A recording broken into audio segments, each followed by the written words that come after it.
Hello, my dears, my dear Capricorn. A huge welcome to our deep dive into your sky energies. We are looking at the week of December 22nd through the 28th.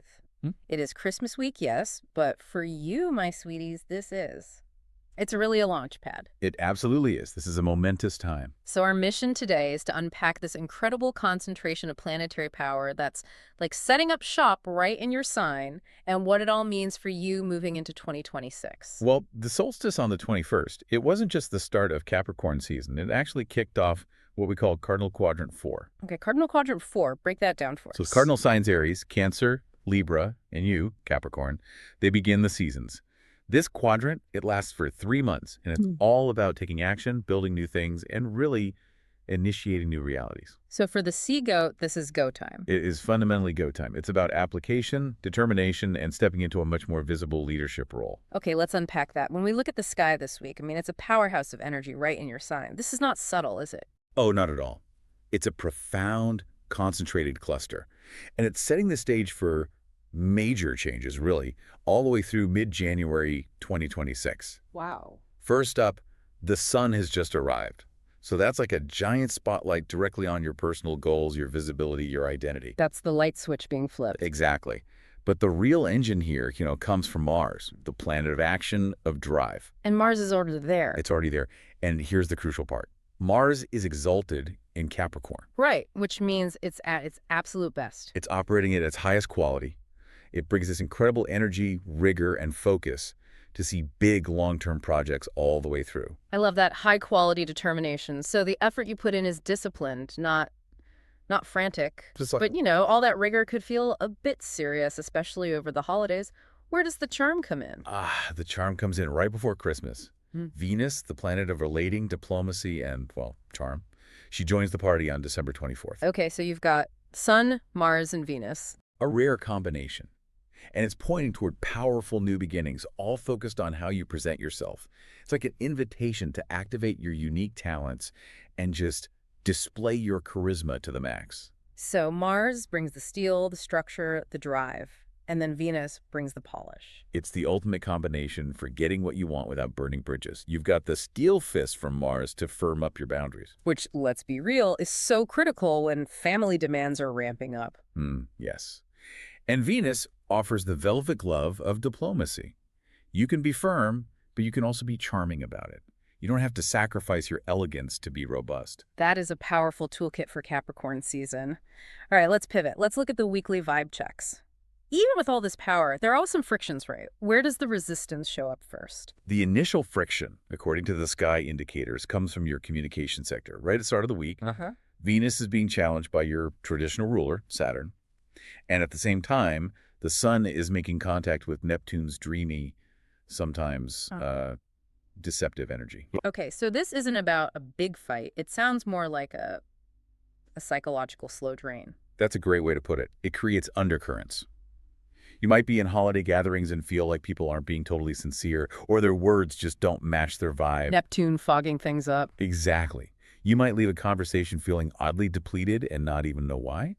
It's an energy that can really drain your vitality if you're not careful. So the takeaway for our Capricorns is to be hyper aware of what's not being said. Trust your gut. Yes. If you sense something is off, don't ignore it just to be polite. Don't let anyone rain on your parade with their own stuff. Right.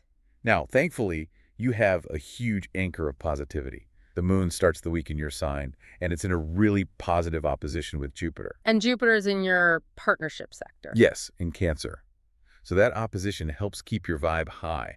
It offers these moments of positive development through your connections, even if the start of the week feels a little gritty. And what about the deeper energies? I know you mentioned the Vedic context. Right.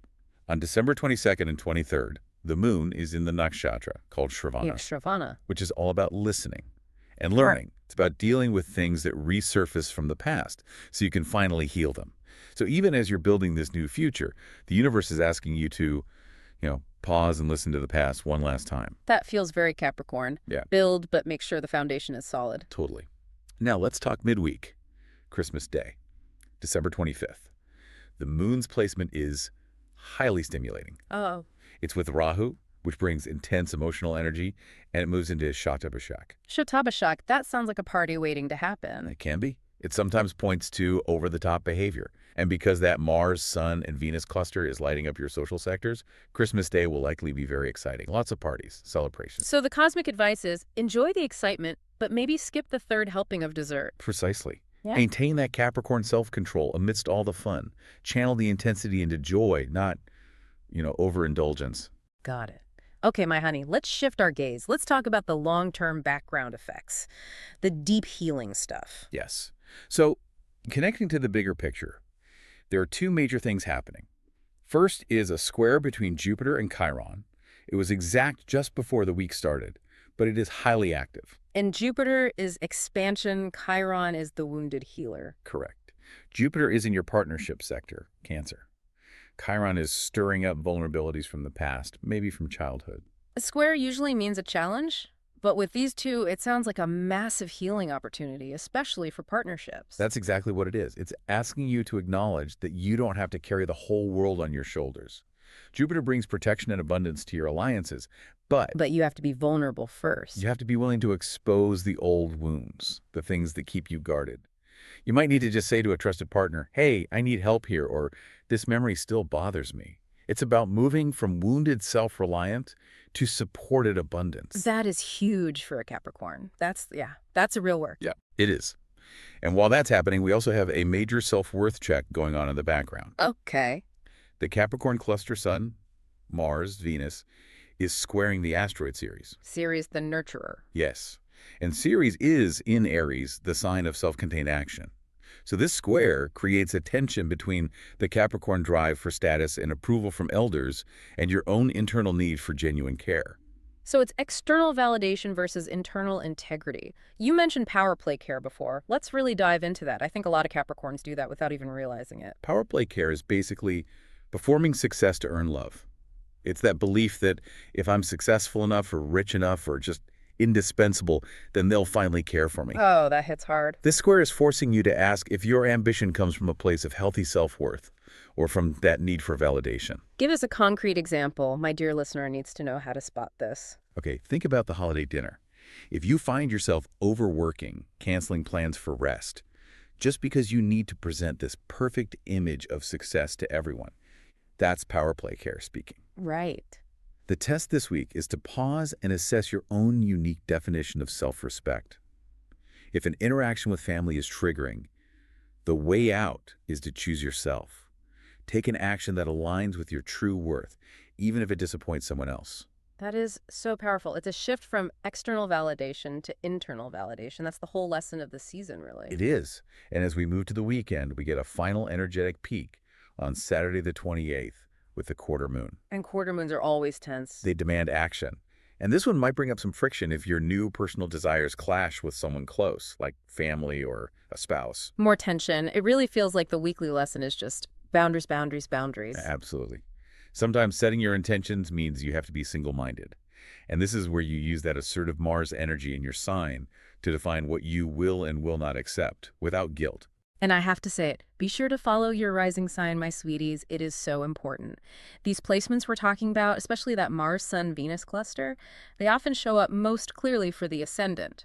Rising Capricorn, this is your time to shine. It truly is. And all this determined energy is just the launch pad. Yeah. It's all building toward major events in early January. Oh. Specifically, the full moon in Cancer on January 3rd. It's going to oppose Mars in your sign, demanding a powerful reckoning between your work-life balance and your emotional needs. It's going to feel turbulent. A necessary rumble, perhaps. A necessary rumble, indeed. But then, my dear listener, you get these incredible boosts. We have two critical Cazimis coming up. A Cazimi, I love that word. A Cazimi is when a planet is right in the heart of the sun. It's a powerful reset and infusion of pure solar energy into that planet's domain. So it's like a cosmic battery recharge. It is. The first is January 6th with Venus, boosting your charm and your value.